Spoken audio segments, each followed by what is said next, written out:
أشهد أن لا إله إلا الله وحده لا شريك له وأشهد أن محمدا عبده ورسوله أما بعد فأعوذ بالله من الشيطان الرجيم بسم الله الرحمن الرحيم الحمد لله رب العالمين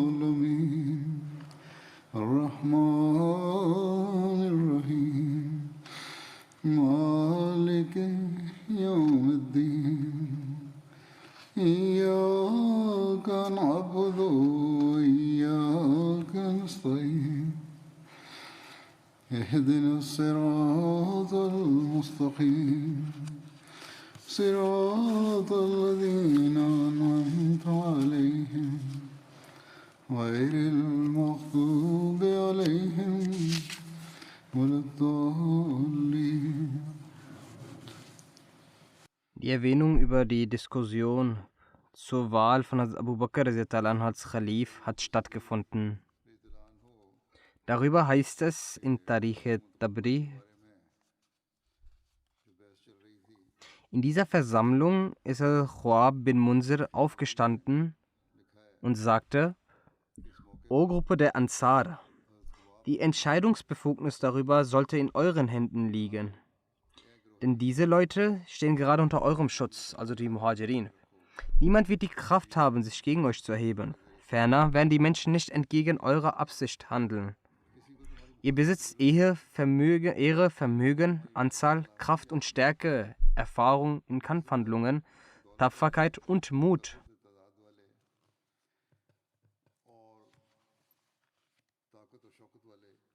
Die Menschen schauen zu euch, wie ihr euch verhalten werdet. Begeht keine Zwietracht, denn andernfalls wird eure Meinung für euch eine Unruhe erzeugen. Eure Angelegenheit wird dann auf negative Weise auf euch zurückfallen. Wenn diese Leute diesen Sachverhalt ablehnen, also die Muhajirin bzw. die Quraysh, welche ihr gerade gehört habt, dann soll ein Amir von uns bestimmt werden und ein Amir von ihnen. Also Umar antwortete daraufhin: Dies ist unmöglich, 2 Schwerter passen nicht in eine Schwertscheide. Ich schwöre bei Gott, die Araber werden dies überhaupt nicht anerkennen, dass ihr zu den Amir ernannt werdet, wenn gleichzeitig euer Prophet einem anderen Stamm angehört. Dies werden die Araber keine Probleme haben anzuerkennen, wenn diese Angelegenheiten den Leuten übergeben wird, unter denen das Prophetentum vorhanden war. Daher sollte genau aus diesen Leuten ein Amir sein. Wenn in dieser Situation jemand aus den Arabern ablehnt, diese Aufgabe zu übernehmen, so werden wir dagegen offensichtliche Argumente und das Recht auf unserer Seite haben. Wer könnte sich gegen die Regierung und Amarat des heiligen Propheten erheben? Wir sind die Freunde und Verwandten des Propheten. Außer törichte Sünder und jene, die sich selbst zugrunde richten, wurden gegen diesen Vorschlag sein. Khwab bin Munzir sagte: O Gruppe der Ansar, sind selbst darüber nach, akzeptiert keinenfalls die Meinung dieser Person und ihrer Freunde.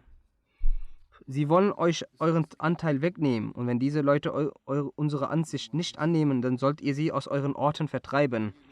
Ferner nehmt alle Macht der Angelegenheiten zu euch, denn bei Gott, ihr seid jene, die das größte Anrecht haben für dieses Amarat. Eure Schwerter haben dafür gesorgt, dass die Menschen sich unter diesem Glauben versammelt haben. Das sind Leute, die niemals Gehorsamkeit geleistet haben. Die gesamte Verantwortung dieser Angelegenheit nehme ich auf mich, denn ich selbst besitze Erfahrung darin. Wenn ihr möchtet, kann ich jenen bestimmen, der am meisten das Recht dazu hat. Also Umar sagte: Wenn ihr so handelt, dann wird Allah euch zugrunde richten. Khwab sagte: Eher wirst du zugrunde gehen. Also Abu Bakr sprach in diesem Moment: O Gruppe der Ansar, ihr seid jene, die als erstes den Glauben unterstützt haben. Daher sollte es nicht sein, dass ihr nun als erstes eine Veränderung im Glauben herbeiführt. Daraufhin sagte Bashir bin Sa'd: O Gruppe der Ansar, die Möglichkeit, die wir erhalten haben, gegen die Ungläubigen des Dschihad anzuwenden und der Dienst zu Beginn des Islams, dessen Zweck war ausschließlich, das Wohlgefallen unseres Schöpfers zu erlangen und unserem Propheten sallam, Gehorsam zu leisten.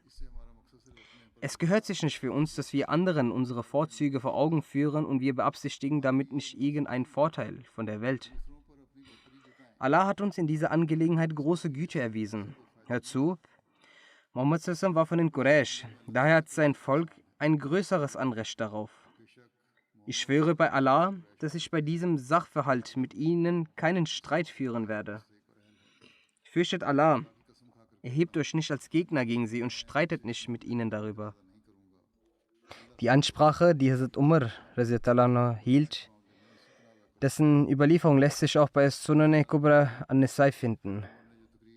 Als in Saqifa Banu Sada die Ansar sagten, dass ein Amir von uns und ein Amir von euch sein soll, antwortete Hazrat Umar, wie es bereits gesagt wurde, in einer Schwertscheide können nicht zwei Schwerter hineingehen, und so wird es nicht gut gehen. Daraufhin nahm Hazrat Umar die Hand von Hazrat Abu Bakr und sagte, wer ist Besitzer dieser drei Vorzüge? Das heißt, als der heilige Prophet sallam, zu seinem Gefährten sagte, trauere nicht, gewiss, Allah ist mit uns. Wer war sein Gefährte? Dann sagte Hazrat Umar, als beide in der Höhle waren. Wer waren diese beiden? Dann sagte Hazrat Umar,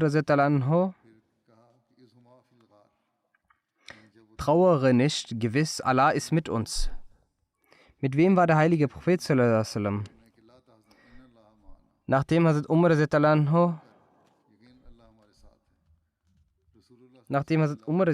dies gesagt hat, legte er das Bett an der Hand von Hazrat Abu Bakr ab. Anschließend sagte er zu den Leuten, auch ihr sollt das Bett ablegen. Die Leute legten auch das Bett ab. Nach Hazrat Umar haben Hazrat Abu Ubaidah bin Jarrah und Hazrat Bashir bin Saad das Bett abgelegt. Ebenfalls haben alle Ansar das Bett abgelegt. Dieses Bett ist in der islamischen Literatur als Bet Saqifa und Bet Khasa bekannt. Aus einigen Überlieferungen geht hervor, dass Hazrat Saad bin Ubadah das Bett von Hazrat Abu Bakr nicht abgelegt hat. Aus einigen anderen Überlieferungen geht jedoch hervor, dass er ebenfalls mit den anderen Ansar das Bett abgelegt hat. In Tarikh al-Tabri steht geschrieben, dass das gesamte Volk nacheinander das Bett abgelegt hat und auch Hazrat Saad das Bett abgelegt hat. Hazrat Muslim schreibt über das Khilafat nach dem Ableben des heiligen Propheten folgendes. Schaut, nach dem Propheten folgte das Khilafat, und zwar ein überragendes Khilafat. Nach dem Ableben des Propheten wurde Hazrat Abu Bakr zum Khalifen. Die Ansar hatten zu diesem Zeitpunkt den Wunsch, dass ein Khalif aus den Ansar und ein Khalif aus den Muhajirin ernannt wird. Als Hazrat Abu Bakr und Hazrat Umar dies hörten und eine anderen Gefährten, kehrten sie zu dem Ort, wo sich die Ansar versammelt hatten. Und er sprach zu ihnen, schaut, die Sache mit den zwei Khalifen ist falsch, denn durch Aufspaltungen wird der Islam nicht voranschreiten. Es wird unter allen Umständen nur einen Khalifen geben. Wenn ihr spaltet, wird eure Stärke auseinanderreißen. Euer Ruhm wird zu Ende gehen. Und die Araber werden euch zerstören. Also sagt sowas nicht. Manche Ansar fingen an, ihren Standpunkt durch Argumente zu untermauern. Hat Umar berichtet, dass er zu jenem Zeitpunkt dachte, dass Abu Bakr ja nicht weiß, wie man eine gute Rede hält, deshalb werde ich gleich eine Rede vor den Ansar halten. Doch als Abu Bakr begann, eine Rede zu halten, erwähnte er alle Punkte, die Umar in sich überlegt hatte und sogar noch mehr. Also Umar dachte daraufhin, dass heute dieser alte Mann mich übertrumpft hat. Allah segnete diese Rede so sehr, dass einige Gefährten aus den Ansar aufgestanden sind und sagten, dass die Worte von Hazrat Abu Bakr recht seien.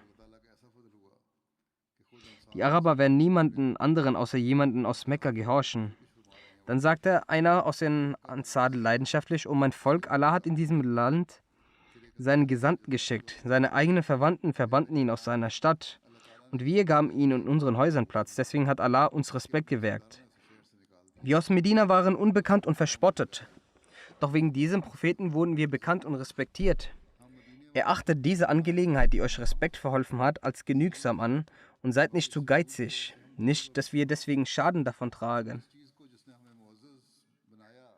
Daraufhin sagte Hazrat Abu Bakr radhiyallahu anhu, schaut, es ist wichtig, das Khilafat zu etablieren. Wem ihr als Khalif ernennt, ist euch überlassen. Ich habe nicht den Wunsch, Khalif zu werden. Dann sagte er, dies ist Abu Ubaidah bin Jarrah. Ihn hat der heilige Prophet zusammen den Titel Amirul Ummah, der Treueste aus der Ummah, gegeben. Ihr könnt sein Bett ablegen. Dann gibt es Umar, er ist ein scharfes Schwert für den Islam. Ihr könnt sein Bett ablegen. Hat Umar sagte daraufhin, Abu Bakr, hören Sie nun auf und strecken Sie Ihre Hand, damit wir Ihr Bett ablegen können. Allah hat auch in Abu Bakr diesen Mut gesetzt und er nahm das Bett entgegen. Über das Bett des Saqifa Banu Saida heißt es weiter, dass der heilige Prophet am Montag verstarb. Die Menschen waren damit beschäftigt, in Saqifa Banu Saida das Bett auf der Hand von Abu Bakr abzulegen. Die Bettzeremonie in der Moschee reichte vom restlichen Montag bis Dienstagmorgen. Hat Anas bin Malik berichtet, nachdem in Saqifa Banu Saida das Bett abgelegt wurde, setzte sich Hazrat Abu Bakr am zweiten Tag hin. Hazrat Umar stand auf und hielt vor Hazrat Abu Bakr eine Rede. Er lobpreiste Allah und sagte, O Menschen, gestern habe ich euch etwas gesagt, und zwar, dass der Prophet nicht verstorben ist. Weder habe ich dies im Buch Allahs gefunden, noch hat der Prophet solch eine Anweisung gegeben. Doch ich dachte, dass der Prophet sich sicherlich um unsere Angelegenheiten kümmern würde. Der Überlieferer berichtet, dass Hazrat Umar dachte, dass sie vor dem Ableben des Propheten sterben würden und der Prophet zuletzt sterben würde. Ohne Zweifel hat Allah euch jene Sachen dargelassen, durch die er den Propheten recht leitete. Wenn ihr an diese Sache mit Stärke festhaltet, so wird Allah euch recht leiten, so wie er den Propheten recht leitete.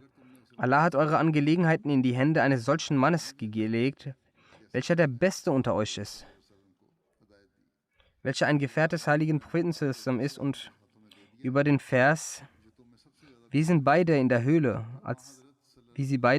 waren, offenbart wurde. So steht auf und legt das Bett an seine Hand ab. Die Menschen legten nach dem Vorfall von Saqifa das Bett auf der Hand von Hazrat Abu Bakr ab. Hazrat Abu Bakr hielt eine Rede an jedem Tag, an dem er öffentlich das Bett entgegennahm. Nach der Lobpreisung Allah sagte er, O Menschen, wahrlich wurde ich über euch als Wächter bestimmt. Doch ich bin nicht der Beste unter euch. Wenn ihr etwas Gutes tut, so unterstützt mich. Und wenn ich abschweife, so rückt mich wieder gerade. Die Wahrheit ist ein Versprechen und die Lüge ist eine Veruntreuung. Der Schwache unter euch ist in meinen Augen stark, solange ich ihm sein Recht geben kann. Und der Starke unter euch ist in meinen Augen schwach, solange ich nicht von ihm das Recht anderer nehme. Inshallah. Jenes Volk, welches im Wege Allahs das Dschihad aufgibt, wird von Allah verspottet und bloßgestellt. Und jenes Volk, in dem Unrecht geschieht, wird von Allah in eine Schwierigkeit hineingezogen. Solange ich gehorsam gegenüber Allah und dem Propheten bin, so gehorchet mir. Und wenn nicht gegenüber Allah und dem Propheten gehorsam bin, dann ist meine Gehorsamkeit nicht obligatorisch für euch. Steht für das Gebet auf, möge Allah barmherzig mit euch allen sein. Über das Bett von Hazrat Ali auf der Hand von Hazrat Abu Bakr gibt es auch unterschiedliche Überlieferungen. Im Tarikh Tabri heißt es, dass von Habib bin Abu Sabit berichtet wird, dass Hazrat Ali bei sich zu Hause war, als ein Mann erschien und ihm sagte, dass Hazrat Abu Bakr das Bett entgegennimmt. Hazrat Ali hatte ein Oberteil an und ging zügig raus. Er hatte weder ein Gewand an, doch er kümmerte sich nicht darum, da er sich nicht verspäten wollte. Er legte das Bett auf der Hand von Abu Bakr ab und setzte sich zu ihm. Dann ließ er seine Kleidung holen und zog sie an, während er bei Abu Bakr war. Es liegen unterschiedliche Überlieferungen über das Bett von Ali vor, welches er Hazrat Abu Bakr leistete. In einigen Überlieferungen heißt es, dass Hazrat Ali erst nach 6 Monaten und nach dem Tod von Hazrat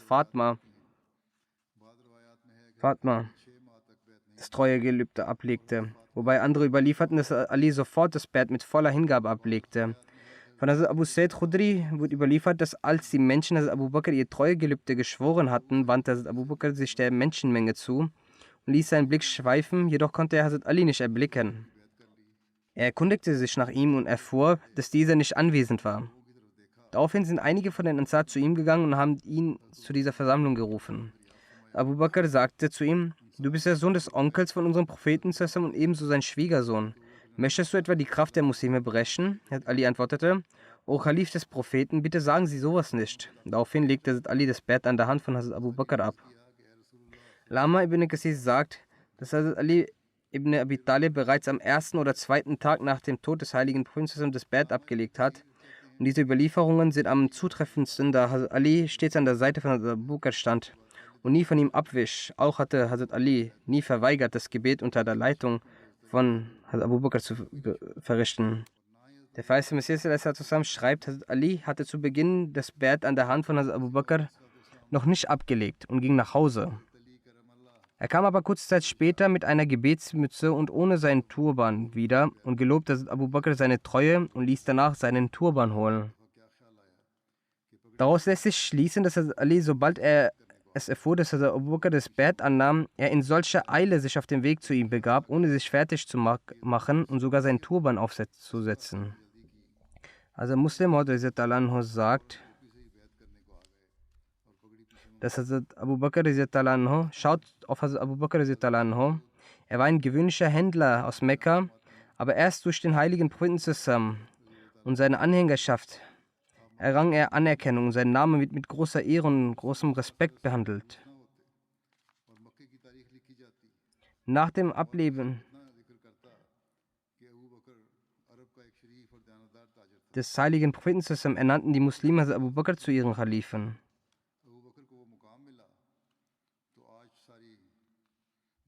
Und die Muslime nahmen Hazrat Abu Bakr als ihren Khalifen und ihren König an.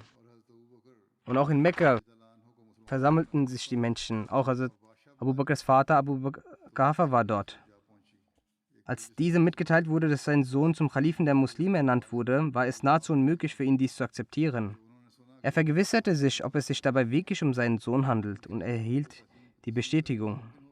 Daraufhin zählte Abu Qahafa einzelne arabische Stämme auf und wollte wissen, ob auch diese Hazrat Abu Bakr als Khalifen angenommen hatten. Als er erfuhr, dass alle einverstanden waren, Abu Bakr anzunehmen, sagte er: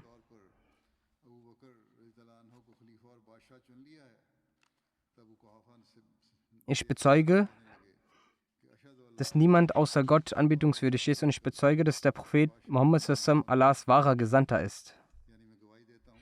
Also Muslimot schreibt, dass obwohl Abu Qahafa bereits vor langer Zeit den Islam angenommen hatte, er erneut das Glaubensbekenntnis wiederholte, dass Muhammad Allahs Gesandter ist, da er sich mehr in seinen Glauben bestätigt fühlte als jemals zuvor. Als Abu Bakr zum Khalifen ernannt wurde, wurden seinem Vater die Augen geöffnet und er empfand den vorherigen Status seines Sohnes, betrachtend dies als einen großen Beweis für den Islam, dass die Menschheit in der Hand seines bisher unbekannten Sohnes vereint ist. An einer anderen Stelle beschreibt Muslim schaut, als Abu Bakr zum Khalifen ernannt wurde, war sein Vater am Leben und konnte zunächst nicht fassen, dass sein Sohn einen so hohen Rang erlangt hatte, als er es erfuhr. Er sagte: Welcher Abu Bakr? Sie sagten: Dein Sohn. Auch dennoch glaubte er es nicht, sagte, es muss jemand anderes sein. Doch als ihm nochmal gesagt wurde, sagte er: Allahu Akbar. Welche eine Pracht hat der Propheten, dass man den Sohn von Abu Qahafa, die Araber, ihn als ihren Khalifen genommen haben. Dass er durch den Propheten so viel Respekt erlangt hat und dass nur durch ihn die Araber seinen Sohn zu ihrem Oberhaupt bestimmt haben. Also Khalifat Masih I. sagte: Man sollte verstehen, dass Allah den Menschen um ein Vielfaches mehr gibt, als der Mensch für ihn opfert. Man kann dies am Leben von Hazrat Abu Bakr veranschaulichen, wie er ein einfaches Haus verließ, aber Allah ihn im Gegenzug mit einem Königreich belohnte.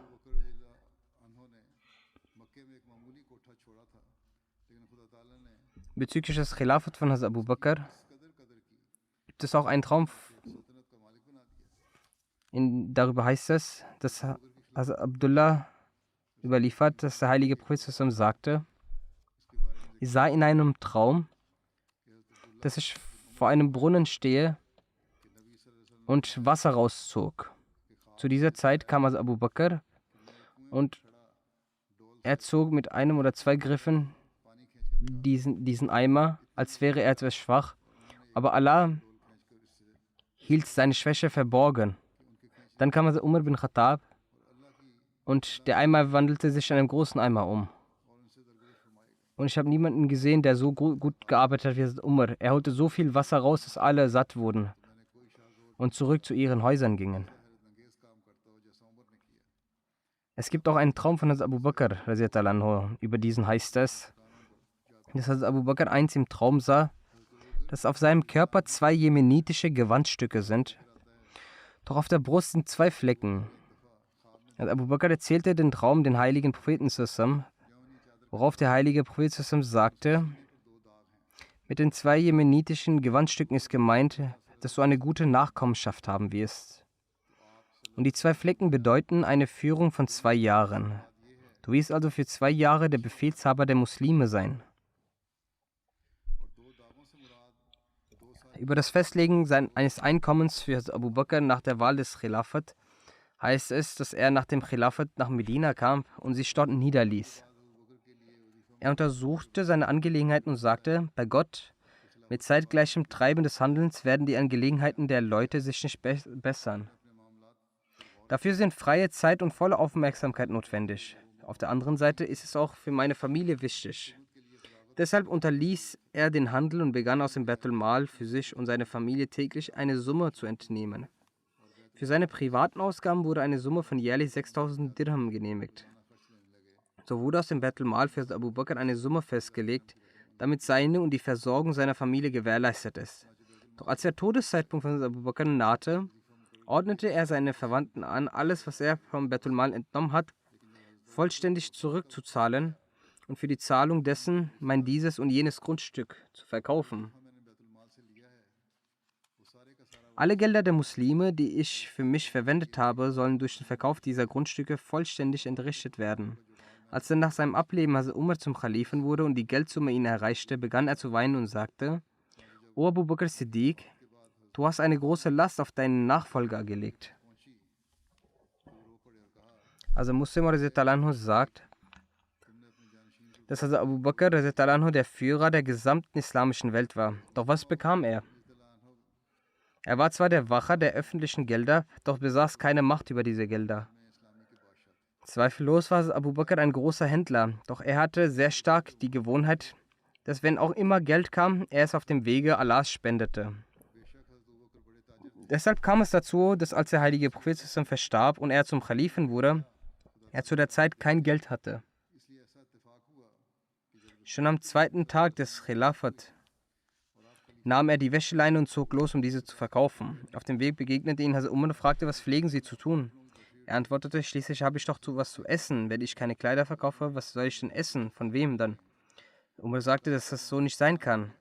Wenn Sie mit Kleidern verkaufen beschäftigt werden, wer wird dann die Arbeit des Khilafat übernehmen? Abu Bakr antwortete, wenn ich diese Arbeit nicht mache, wie wird dann die Versorgung möglich sein? Hazrat Umar sagte, dann nehmen Sie eine Summe vom Bettelmal. Doch Abu Bakr antwortete, dies kann ich nicht ertragen. Welches Recht habe ich auf das Bettelmal? Hazrat Umar sagte, wenn der heilige Koran es erlaubt, dass für die Beschäftigten in religiösen Angelegenheiten das Geld aus dem Bettelmal ausgegeben werden darf, wieso dürfen Sie es dann nicht nehmen? Somit wurde je nach ein Einkommen für ihn aus dem Bettelmal bestimmt, doch gemäß der damaligen Zeit war das Einkommen nur so hoch, dass die Versorgung von Nahrung und Kleidung gewährleistet werden konnte. Die Ehre des Khilafat von Hazrat Abu Bakr war unter den 4 rechtgeleiteten Khalifen die kürzeste, welche etwa 2¼ Jahr entsprach. Doch diese kurze Ära war berechtigt, als die wichtigste und goldene Ära des rechtgeleiteten Khilafats bezeichnet zu werden. Dies, weil Hazrat Abu Bakr am meisten mit Gefahren und Problemen konfrontiert war. Und dann, dank der außergewöhnlichen Hilfe und Unterstützung Allahs, sowie seiner Gunst des enormen Muts und der Männlichkeit, sowie des Verstands und Instinkts Hazrat Abu Bakrs wurden in kurzer Zeit alle Ängste und Gefahren beseitigt und alle Ängste in Frieden gewandelt und die Machenschaften der Rebellen und Frevler wurden derart beseitigt, dass das schwingende Gebäude des Khilafats auf festen und unerschütterlichen Fundamenten errichtet wurde. Die Gefahren und Probleme, mit denen sich Abu Bakr zu der Anfangszeit des Khilafat auseinandersetzen musste, hat auch Umm-al-Mu'minin Aisha erwähnt. Der verheißene Messias zusammen sagt diesbezüglich, hat Aisha berichtet, als mein Vater zum Khalifen bestimmt wurde und Allah ihm die Amarat übergab, sah er sich schon zu Beginn seines Khilafats von allen Seiten von Unruhen, Menschen mit falschen prophetischen Ansprüchen und Heuchlern, die sich vom Glauben abkehrten, ausgesetzt. Es waren solch große Probleme, die zu seiner Zeit herrschten, dass wenn diese Probleme auf Bergen fallen würden, diese zerbrechen würden und sofort zu Staub werden würden. Jedoch wurde ihm die Standhaftigkeit von Propheten gewährt und Allahs Unterstützung eilte herbei. Falsche Propheten wurden getötet und Ausgetretene wurden vernichtet. Unruhen wurden beseitigt und Probleme abgewendet. Es wurde eine Entscheidung in der Angelegenheit gefällt, die Institution des Khilafat wurde gefestigt. Allah bewahrte die Gläubigen vor einer Katastrophe und verwandelte ihren Zustand der Furcht in Frieden und Sicherheit und befestigte für sie ihre Religion und etablierte eine Welt auf der Wahrheit und schwärzte die Gesichter der Unruhestifter und erfüllte sein Versprechen und gewährte seinem Diener Abu Bakr Hilfe und vernichtete die widerspenstigen Stammesführer und Götzen und warf ein derartiges Schrecken in die Herzen der Ungläubigen, dass sie sich zurückzogen. Und am Ende kehrten sie sich und zeigten Reue. Das war das Versprechen des Allmächtigen. Er ist der Wahrhaftigste unter den Wahrhaftigen. Seht, wie sich das Versprechen des Khilafat mit all seinen Voraussetzungen und Zeichen in der Person von Abu Bakr erfüllt hat.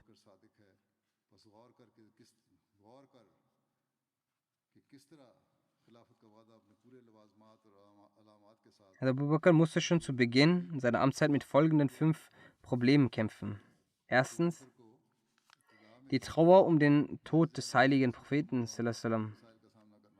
Zweitens, Angst und Gefahr vor Aufruhr und Zwietracht bei der Wahl zum Khalifen innerhalb der Umma. Drittens, die Problematik des Aufbruchs des Heeres von Usama. Viertens, die Verweigerung der Zakatsteuer seitens der Menschen, die sich selbst als Muslime bezeichneten. Jene Menschen, die Medina angriffen. Dies wird in der Geschichte als Fitna Mani Zakat erwähnt. Fünftens, die Drangsal der Apostasie. Widerspenstige, abtrünnige Menschen, die offen die Rebellion und den Krieg erklärten. Dieser Rebellion schlossen sich auch diejenigen an, die von sich aus beanspruchten, Prophet zu sein.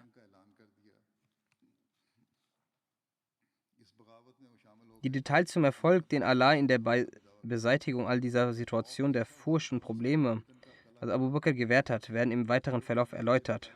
Vorab wird ein Auszug des gerechten Richters, dem verheißenen Messias zusammen vorgetragen, indem er Abu Bakr mit dem ersten Khalifen von Moses zusammen, nämlich Josua bin Nun, Yusha bin Nun, verglich.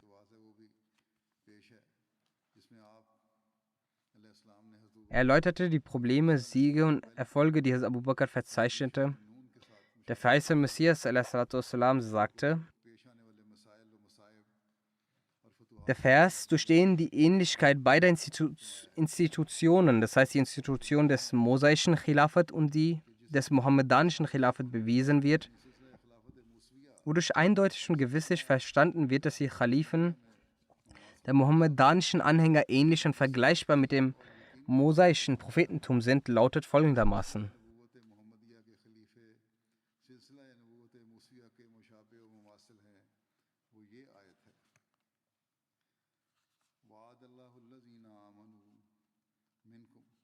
Wahrlich verheißen hat Allah den unter euch, die glauben und gute Werke tun, dass er sie gewisslich zu Nachfolgern auf Erden machen wird, wie er jene, vergleichbar mit jenen, die vor ihnen waren, zu Nachfolgern machte.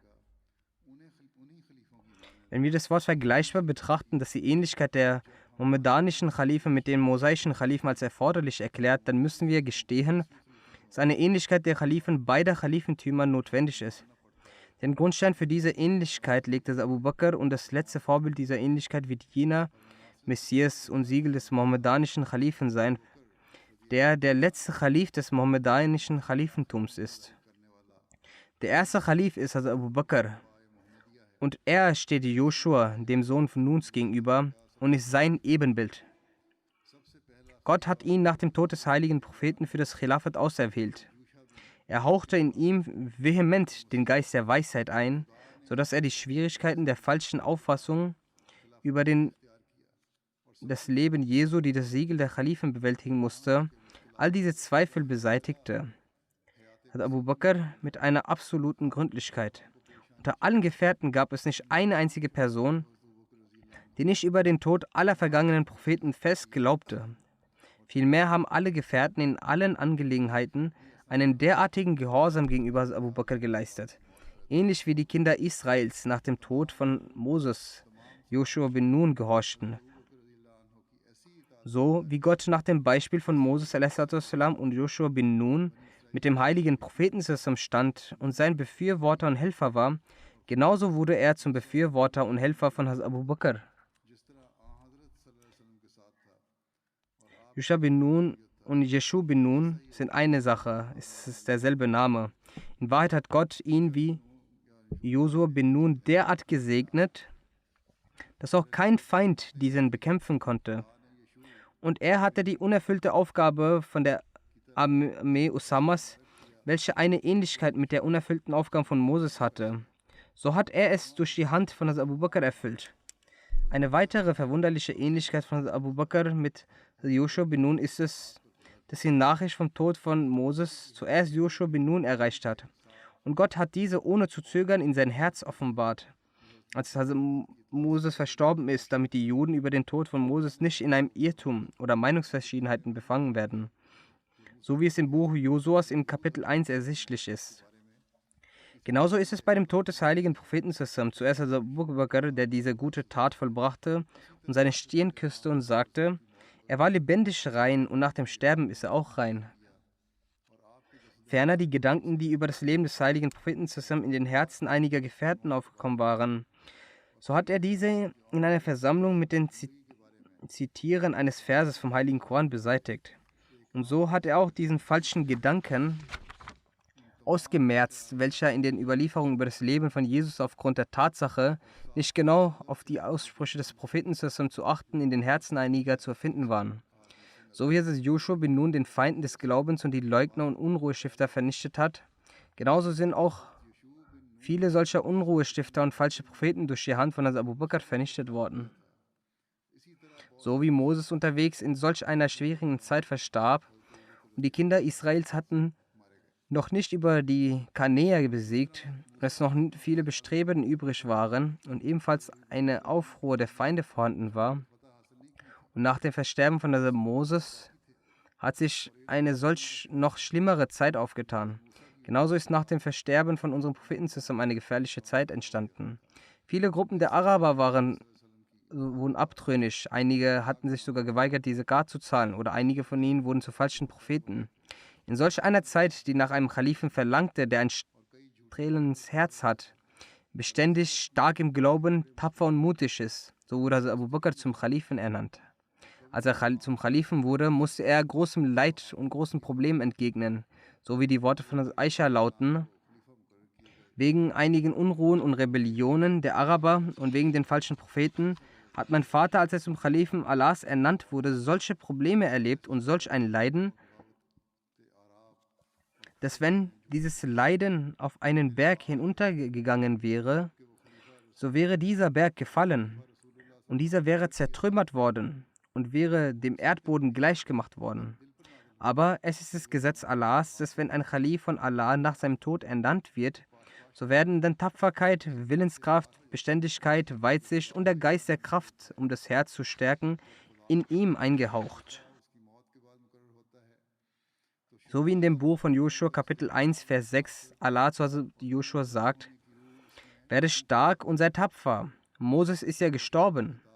Aber werde du nun stark. Dieser Befehl ist in einer Form des Schicksals und der Vorherbestimmung und nicht im Sinne der Scharia und ist auch auf das Herz von Abu Bakr Siddiq herangesandt worden. Von den ähnlichen und gleichenden Ereignissen wird ersichtlich, als wäre Abu Bakr bin Qahafa und Joshua bin Nun eine und selbe Person. Die Ähnlichkeit in der Ernennung zum Kalifen hat an dieser Stelle ganz klar seine Ähnlichkeit gezeigt. Das alles deshalb, damit jene, die in zwei langen Abfolgen von Nachfolgern Ähnlichkeiten suchen, natürlicherweise diese Gewohnheit haben, dass sie zuerst den ersten betrachten oder den letzten. Aber da die Ähnlichkeit in der Mitte von der Abfolge des Nachfolger, deren Bestätigung und Recherche mehr Zeit benötigt, so sehen diese es nicht als wichtig an diese zu betrachten, sondern sie vermuten es mit dem ersten und letzten. Deshalb hat Gott diese Ähnlichkeit in Josua bin Nun und Abu Bakr gesetzt, welche die ersten Khalifen waren. Ebenfalls ist diese Ähnlichkeit, die Jesus, Sohn der Maria und die im verheißenen Messias dieser Gefolgschaft vorhanden ist, welche am Ende von beiden Gemeinschaften der Nachfolgerschaft aufgetreten sind, als ersichtliche, klare Beweise zu sehen. So hat er zwischen Joshua und Abu Bakr jene Ähnlichkeit gelegt, als wären diese beide ein Wesen oder die Stücke eines Diamanten, so wie die Kinder Israels nach dem Tod von Hazrat Moses die Worte von Joshua bin Nun gelauscht haben und keine Uneinigkeit vorherrschte und jeder seine Gehorsamkeit zeigte. Eben diese Begebenheit hat Abu Bakr zu sehen bekommen. Alle haben in der Abwesenheit des Propheten zusammen die Tränen vergossen und mit einer Hingabe ihres Herzens das Khilafat von Abu Bakr akzeptiert. So ist die Ähnlichkeit von Abu Bakr in jeder Hinsicht mit Joshua bin Nun bewiesen. So wie Gott Joshua bin Nun unterstützt hat, dieselbe Unterstützung, die auch Hazrat Moses erhielt, so hat auch Gott vor allen Gefährten in Hazrat Abu Bakr Segnungen gelegt und seine Akzeptanz erleuchtet, wie es bei Propheten geschieht. Er hat Unruhestiftern und falschen Propheten durch die Kraft und Majestät Gottes erlangend vernichtet, damit die Gefährten erfahren, dass so wie Gott mit dem heiligen Propheten zusammen war, so steht er auch seiner Seite. Eine weitere verwunderliche Ähnlichkeit von Abu Bakr mit Joshua bin Nun ist es, dass Joshua bin Nun nach dem Tod von Moses an einem gefährlichen Fluss, dessen Name Jordan ist, mit seiner Gemeinschaft überqueren musste. Und in Jordan herrschte ein Sturm. Und es war unmöglich, diesen zu überqueren. Wenn er nicht den Fluss überquert hätte, so wäre die Vernichtung der Kinder Israels durch die Feinde denkbar gewesen. Dies war die erste gefährliche Sache, die Joshua bin Nun nach seinem Khilafat entgegentreten musste.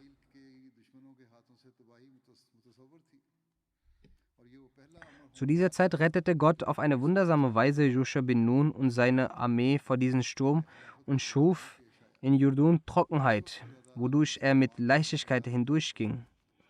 Ob jene Trockenheit nun Ebbe und Flut war oder ein Wunder, jedenfalls rettete Gott sie so vor den Stürmen und dem Schock des Feindes. Gleichwertig dieses Sturmes, ja sogar mehr als diesen, erlebte nach dem Ableben des heiligen Prinzen Abu Bakr, der rechtmäßige Kalif, mit Gesamt der Gemeinde der Gefährten, welche aus mehr als 100.000 bestand, einen Sturm.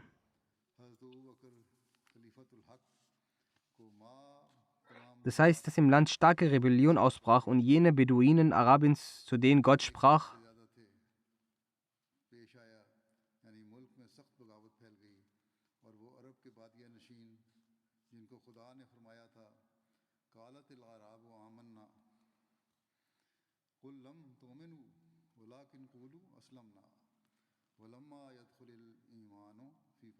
die Wüstenaraber sprechen, wir glauben, sprich, ihr glaubet nicht.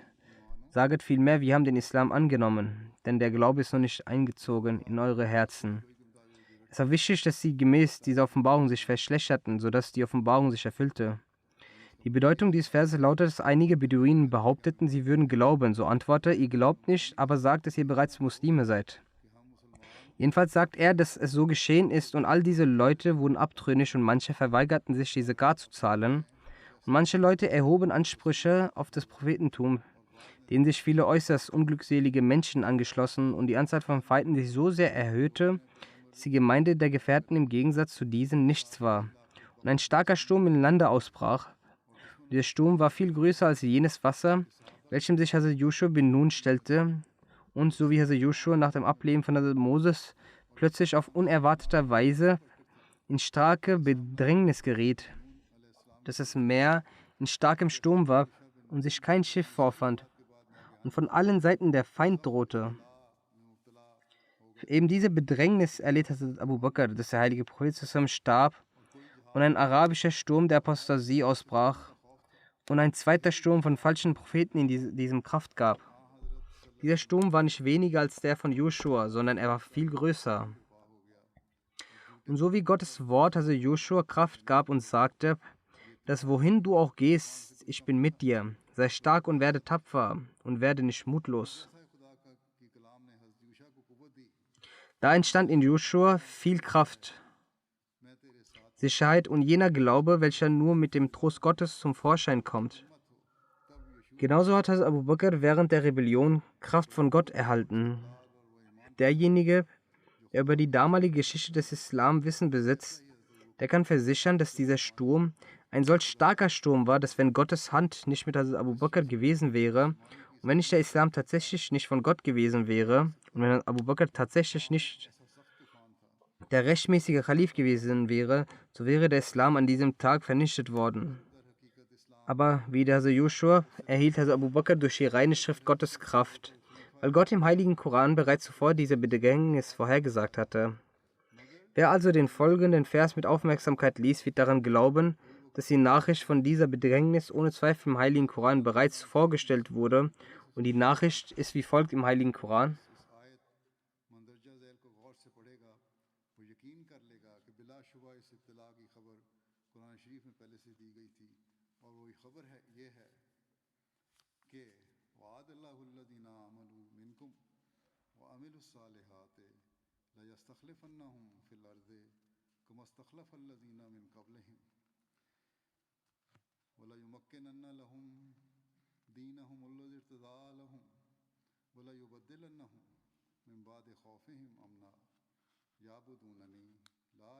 Verheißen hat Allah jenen unter euch, die glauben und gute Werke tun, dass er sie gewiss zu Nachfolgern auf Erden machen wird, wie er jene, die vor ihnen waren, zu Nachfolgern machte. Und dass er gewiss sich für sie ihre Religion befestigen wird, die er für sie auserwählt hat. Und dass er gewiss sich ihren Stand nach ihrer Furcht in Frieden und Sicherheit verwandeln. Also versprach Gott den Gläubigen, die fromm sind, dass er sie zu Nachfolgern macht, gleich jenen Nachfolgern, die er zuvor ernannt hatte, und gleich jener Khilafat, die er nach Hazrat Moses etabliert hatte. Diese erläuternde Übersetzung hat der verheißene Messias verfasst. Er wird gleich jener Khilafat eine etablieren, die er nach Hazrat Moses etablierte, und seinen zusammen Glauben, also den Islam, mit dem er einverstanden sein wird er auf Erden festigen und seine Wurzeln setzen und die Umstände von Furcht einen Umstand des Friedens ändern. Sie werden mich anbeten, mir keinen gleichsetzen. Schaut, in diesem Vers wurde deutlich gesagt, dass auch eine Zeit der Furcht kommen wird und der Frieden schwinden wird. Doch Gott wird diese Zeit der Furcht wieder mit der Zeit des Friedens austauschen. Und genau diese Furcht erlebt auch Joshua bin Nun. Und so wie ihm durch die Schrift Gottes Trost gespendet wurde, genauso wurde auch Abu Bakr von Gottes Schrift Trost geschenkt. Inshallah werden die Einzelheiten dieser 5 Dinge künftig berichtet. Ich möchte erneut die gefährliche Situation der Weltlage ansprechen und Gebete bitten. Sie wird immer furchteinflößender. Nun wird sogar ein Atomkrieg gedroht, der, wie ich bereits vorher schon mal gesagt habe, fürchterliche Folgen haben wird. Und diese Folgen werden auch die kommenden Generationen büßen müssen. Allah ist es, der diesen Menschen Verstand geben kann. Rezitieren Sie in diesen Tagen sehr viel des Durud, machen Sie sehr viel Istighfar.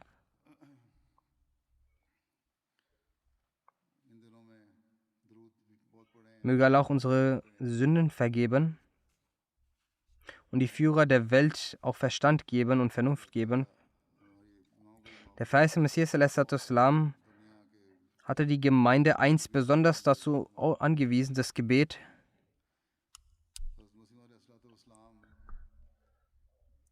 sehr viel zu rezitieren und sagte dabei, beim Stehen nach dem Ruku dieses Gebet zu rezitieren. Dieses sollte heutzutage ebenfalls sehr viel rezitiert werden. Möge Allah uns sowohl mit Gutem segnen, als auch jeden von jeglicher Strafe des Feuers erretten. Ich werde auch ein Totengebet leiten, welches vom ehrenwerten Herrn Abul Farij al-Husni Saab aus Syrien ist. Er verstarb am 13. Februar im Alter von 90 Jahren. Sein Vater ist Herr Muhammad al-Hasni, gehörte zu den ersten Ahmadis. Er hatte durch Maulana Jalaluddin Shams das Bett abgelegt. Abul Fajr al-Hasni war Neffe des ersten syrischen Amirs Herr Munir al-Hasni und während seiner Amtszeit leistete er als Naib Amir Dienste für die Gemeinde. Später blieb er weiterhin Naib Amir. 1933 geboren und die Frömmigkeit und die mit Wissen erfüllten Gespräche seines Onkels väterlicherseits, Herr Munir al-Hasni, beeindruckten ihn sehr. Er nahm häufig an seinen Sitzungen teil. Er war 15 Jahre alt, als er eines Tages die Rezitation des Koran im Radio hörte und dadurch gerührt und zu weinen begann. Er ging zu seinem Onkel und sagte, dass er mehr über Allah wissen möchte. Dieser gab ihm ein Buch des verheißenen Messias al-Islam. Nachdem er es gelesen hatte, änderte sich die Welt in seinem Herzen. Er kam zu seinem Onkel und sagte, dass er das Bett ablegen möchte. Er hatte auch die Ehre, 3 Khulafa der Gemeinde zu treffen. Als der zweite Khalif 1995 nach Damaskus kam, hatte der Verstorbene die Ehre, ihn zu treffen und auch die Möglichkeit, als Security-Mitarbeiter zu dienen. 1972 hatte er auch die Chance, nach Pakistan zu reisen und den dritten Khalifen in seiner Gesellschaft zu sitzen für einige Monate und dort Urdu und einiges Wissen an der Gemeinde zu erlernen. Im gleichen Jahr hatte er die Möglichkeit, von Pakistan nach Guardian zu reisen. 1986 kam er anlässlich der Jalsa Salana nach England und traf Hazrat Khalifatul Masih IV. Rahimullah.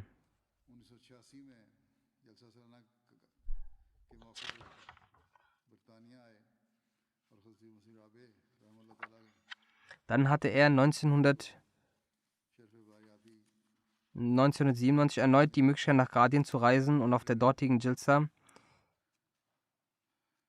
hielt er auf arabischer Sprache eine kurze Rede. Der Verstorbene war ein sehr frommer, rechtschaffener und aufrichtiger, belesener und praktizierender Mensch. Er hatte keine eigenen Kinder und auch seine Ehefrau ist eine Nicht-Ahmadi. Der Präsident der Jamaat Syrien sagt, 2017 ging ich mit ihm nach Guardian. Obwohl er sehr altersschwach war, war seine Leidenschaft so tief, dass es so schien, als würde er nicht auf der Erde laufen, sondern in der Luft fliegen. Erst wollte er wegen seiner Krankheit nicht gehen. Doch als ich ihm sagte, dass er gehen soll, sagte er, wenn es ein Befehl des Khalifen der Zeit ist, dass ich gehen soll, dann ist es in Ordnung.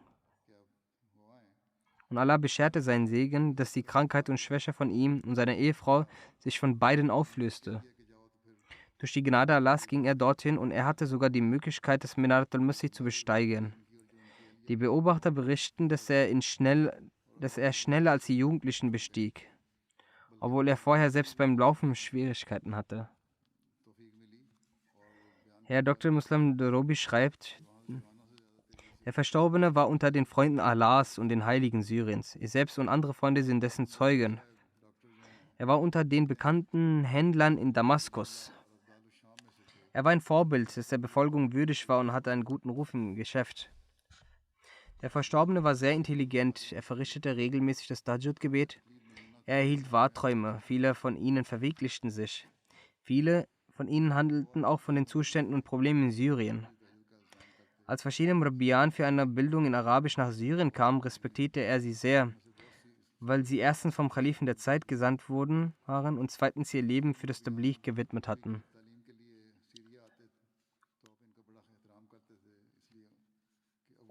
Hersam Nakib, der ehemalige Präsident der Syrien-Jamaat, der heutzutage in der Türkei ist, er schreibt, der Verstorbene war Besitzer verschiedener Eigenschaften, aus welchen die sichtbarste die Liebe zum verheißenen Messias und zu seinen Khalifen war.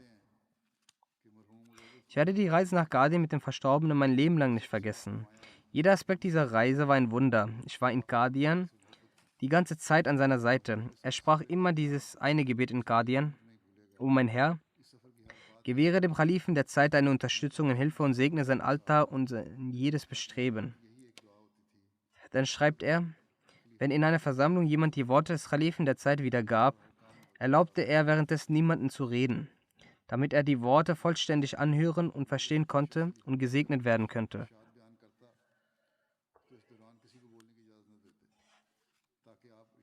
Er war ein sehr selbstloser Mensch, hörte nie gerne von jemandem Lob über sich und sagte immer, lass diese Sachen, Allah und seine Gemeinde ist alles, rede lieber über die Gemeinde. Er hörte nie auf, die Bücher des Feisten Messias zusammen zu lesen. Außer in seinen letzten Jahren, in denen er sehr schwach geworden war, hatte er nie die Lektüre der Jamaat aufgegeben. Er hatte eine große Verbundenheit zum Tafsir Kabir von Hazrat Muslim anhu. Wann immer jemand ihn nach der Erläuterung eines Verses aus dem Heiligen Koran fragte, gab er den Inhalt aus dem Tafsir Kabir wieder. Sein Neffe, Herr Muhammad Amrul Muski, der hier in UK lebt, sagt, ich war 14 Jahre alt, als ich das Freitagsgebet mit ihm verrichtete. Auf dem Rückweg ging ich mit ihm zurück und auf dem Weg stellte ich Fragen bezüglich Jamaat-bezogene Themen. Er antwortete immer sehr detailliert. In Syrien waren die Bücher der Gemeinde nicht verfügbar. Er spielte eine große Rolle bei der Weitergabe von Informationen der Gemeinde. Als er nach Rabwa ging, lernte er Urdu zu lesen. Er brachte Urdu-Bücher mit sich und versuchte dann, die Bücher zu lesen, zu verstehen und zu übersetzen und den Inhalt an die Gemeindemitglieder dann auch weiterzugeben. Der Verstorbene war ein selbstloser Mensch. Er wünschte sich nie einen Rang in der Gemeinde. Er bevorzugte es immer, als Diener zu dienen. Also Khalifatul Masih IV. Wollte ihn auch zum Amir ernennen, aber er sagte, diese Leute werden sagen, dass nun die Tätigkeit des Amirs jetzt wohl nach der Vetternwirtschaft läuft. Ernennen Sie deshalb jemanden anderen und ich werde mit ihm kooperieren. Er kooperierte auch mit einem ihm jüngeren Amir und setzte dabei ein Beispiel. Möge Allah der Allmächtige dem Verstorbenen vergeben und seine Ränge erhöhen. Möge er auch all seine Gebete bezüglich seiner Ehefrau erfüllen und auch ihr ermöglichen, die Ahmadiyyat anzunehmen. Nach dem Gebet werde ich auch das Totengebet verrichten.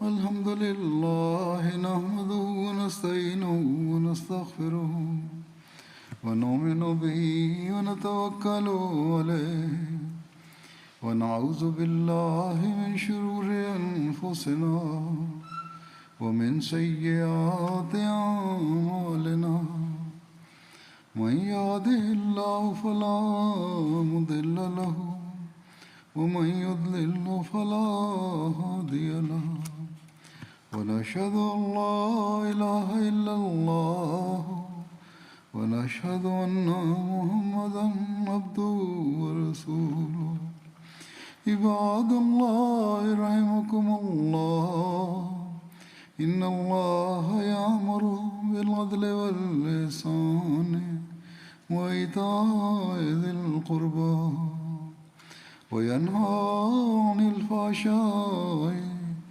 والمنكر والبغي يعظكم لعلكم تذكرون اذكروا الله يذكركم وادعوه يستجب لكم ولذكر الله أكبر